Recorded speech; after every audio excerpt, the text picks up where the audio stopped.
तो स्टूडेंट्स, आज हम करेंगे complex number and quadratic equation of class 11 CBSE NCERT 5.2। इसमें सीखेंगे मॉडुलस एंड आर्गुमेंट्स कैसे निकालते हैं। आपको इक्वेशन दी गई है, z कम्प्लेक्स नंबर है, आपको इक्वेशन दी गई है -1 माइनस आयोटा √3 कि आपको मॉडुलस एंड आर्गुमेंट्स कैसे निकालना है। पहले हम r cos थीटा को मानेंगे -1, r sin थीटा को मानेंगे -√3। अब हम क्या कर देंगे, इन दोनों इक्वेशन को adding and squaring both the sides. ठीक है, r square cos square theta plus r square sin square theta किसके इक्वल है, -1 का होल स्क्वायर प्लस -√3 का होल स्क्वायर। इसमें से r स्क्वायर कॉमन निकाल दूं। ठीक है, इन दोनों का मैंने cos square theta plus sin square theta ले लिया कॉमन। क्या बचा, 1 + 3। r square cos square theta plus sin square theta की ट्रिग्नोमेट्रिक में क्या वैल्यू होती है, 1 = 4। r square = 4। ठीक है, अब आप लोग देखिए, इन दोनों इक्वेशंस को मैंने adding and squaring both the sides कर लिया। r कितना आया हमारा, रूट स्क्वायर उधर चला जाएगा 4, तो रूट बन जाएगा 4 का रूट कितना होता है, 2 ± 2। ठीक है, अब आपको पता है r हमारी कितनी वैल्यू आई है, 2। अब आपको मॉडुलस कितना दिया गया, r हम मानते हैं मॉडुलस 2। अब हमें निकालना है आर्ग्यूमेंट। आर्ग्यूमेंट कैसे निकालेंगे, जो हमने r cos थीटा की क्या वैल्यू दी थी, -1, r की वैल्यू यहाँ पुट कर दो, 2 cos थीटा = -1, cos थीटा = -1/2। अब r sin थीटा की क्या वैल्यू दी थी हमें, -√3, r की यहाँ वैल्यू भर दो, sin थीटा -√3, sin थीटा = -√3/2।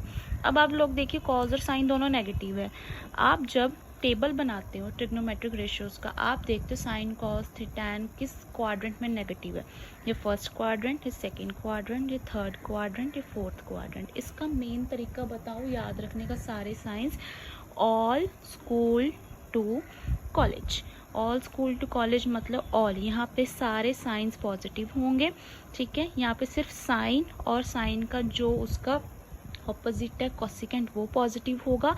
यहाँ पे टैन और कॉट पॉजिटिव होंगे, यहाँ पे कॉज और सिकेंट पॉजिटिव होंगे, बाकी सारे टर्म्स नेगेटिव होंगे। ठीक है, ये यहाँ पे होगा आपका 0, π/2, ये होगा आपका पाई, ये होगा आपका 2π। ठीक है, अब आप देखिए, दोनों नेगेटिव है, दोनों नेगेटिव किस क्वाड्रेंट में आ रहे हैं, थर्ड क्वाड्रेंट में आ रहे हैं। थर्ड क्वाड्रेंट में तो हमें क्या शो हो रहा है, पाई।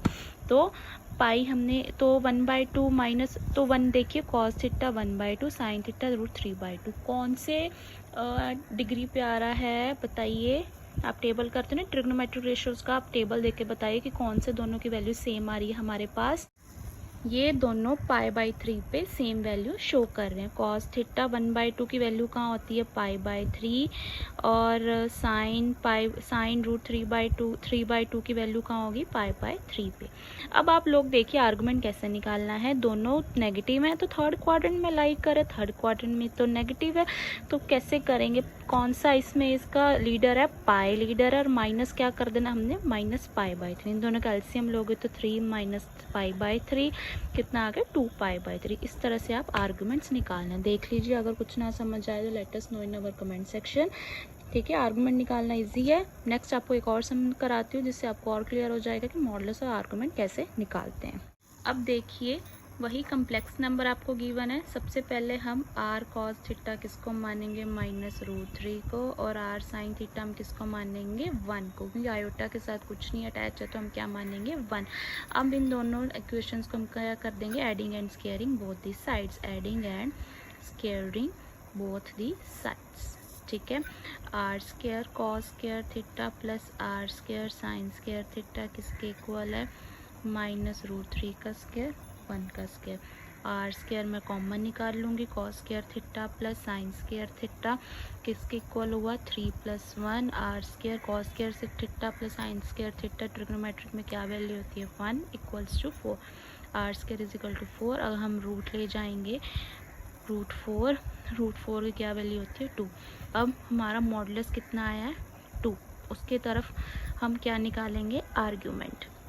आर्ग्यूमेंट कैसे निकालना मैंने क्या समझाया था, आर कॉस थीटा आपको कितना गिवन है -√3, इसमें आर की वैल्यू कितनी गिवन है 2 cos theta is equal to -√3, cos theta कितना हो जाएगा -√3/2। अब उसी वे से आर साइन थीटा की क्या वैल्यू है 1, तो 2 sine theta is equal to 1, sine theta कितना आ गया 1/2। अब आप लोग क्वाड्रेंट देखेंगे, कॉज नेगेटिव है साइन पॉजिटिव है, तो आप इस क्वाड्रेंट में मैंने आपको बताया था कि जहाँ कॉज नेगेटिव और साइन पॉजिटिव हो, साइन पॉजिटिव सेकंड क्वाड्रेंट में है तो कॉज ऑटोमेटिकली नेगेटिव होगा, तो सेकंड क्वाड्रेंट में आर्गुमेंट लाई कर रहा है। और कॉज √3/2 और साइन 1/2 की क्या वैल्यू आती है ट्रिग्नोमेट्रिक टेबल में, तो कॉज थीटा और साइन थीटा की क्या वैल्यू आ रही है हमारे पास π/6, और कॉज नेगेटिव है साइन पॉजिटिव है, साइन पॉजिटिव है मतलब दैट मीन्स वो 1 सेकेंड वो थर्ड घर की तरफ मुड़ेगा, थर्ड घर में क्या है साइन नेगेटिव है, बट अगर थर्ड घर में कौन लीडर है पाई लीडर है, थर्ड घर में पाई लीडर के बावजूद मैं सेकंड घर में जाती हूँ, सेकंड घर में मैं माइनस करके जाऊंगी ना, तो मेरा कॉज और साइन की क्या वैल्यू आ रही है π/6 आ रही है। इन दोनों का मैं एलसीएम लूँगी, क्या आंसर आया मेरा 5π/6। दोबारा फिर समझा दूँ मेरा 5π/6 आर्गूमेंट कैसे आया, इस तरह से आया। देखिए हमारे पास कॉज और साइन गिवन थे, कॉज और साइन की वैल्यू हमारे पास टेबल में π/6 आ रही दोनों की वैल्यू की, और साइन पॉजिटिव और कॉज नेगेटिव है। साइन पॉजिटिव कहाँ है सेकंड क्वाड्रेंट में, कॉज नेगेटिव कहाँ है थर्ड क्वाड्रेंट में, ठीक है।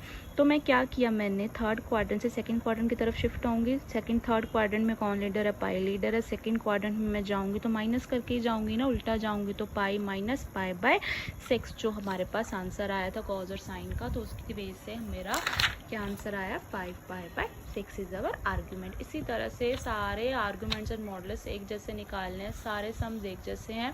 मैंने आपको मेथड सिखा दिया आर्ग्यूमेंट्स और मॉडल्स कैसे निकालते हैं, ठीक है। उसी वजह से आपकी 5 point exercise complete. So students, if you have any doubts, please let us know in our comment section, so ताकि हम जल्दी से जल्दी आपकी प्रॉब्लम सॉर्ट आउट कर सके। अगर कोई भी स्टूडेंट कोई भी क्लास का मैथ्स के सम्स फॉर्मूलाज कुछ भी समझना चाहता है तो प्लीज़ वो भी हमें कमेंट सेक्शन में बताएं, हम आपकी ज़रूर हेल्प करेंगे। हमारा मेन मोटिव ही यही है ताकि हम सारे स्टूडेंट्स को बेसिक सिंपल मैथ्स सिखा सकें। Do subscribe this channel and keep supporting this channel. Thank you for watching this video.